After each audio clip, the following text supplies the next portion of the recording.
নমস্কার বন্ধুরা, কেমন আছো সবাই? কালকে গেছিলাম দক্ষিণেশ্বরে। আর কালকে সকাল থেকে শুরু হয়েছিল বৃষ্টি। যেতে যেতে পুরো কাক ভেজা হয়ে গেলাম। আর ভিজতে ভিজতেই মায়ের পুজো দিলাম, মাকে দর্শন করলাম, মনটা পুরো ভালো হয়ে গেল। বাবু দেখো এখানে খেলছে, আর আমরা সবাই মিলে এখানে বসেছিলাম। কি করব, বাইরে বেরোতে পারিনি। বাইরে তখন মুষলধারে বৃষ্টি। ভেবেছিলাম বেলুড় মনে হয় আর যেতে পারবো না, কিন্তু বিকেলের দিকে বৃষ্টিটা একটু কমলো। আর আমরা সবাই মিলে বেলুড়ে যাওয়ার জন্য এখানে লঞ্চের অপেক্ষা করছিলাম।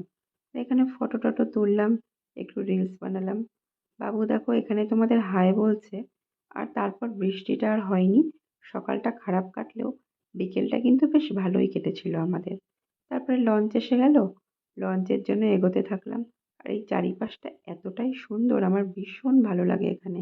মনটা পুরো ভালো হয়ে যায়, এতটা স্নিগ্ধতা কি বলবো। তারপরে আমরা বেলুড় চলে গেলাম।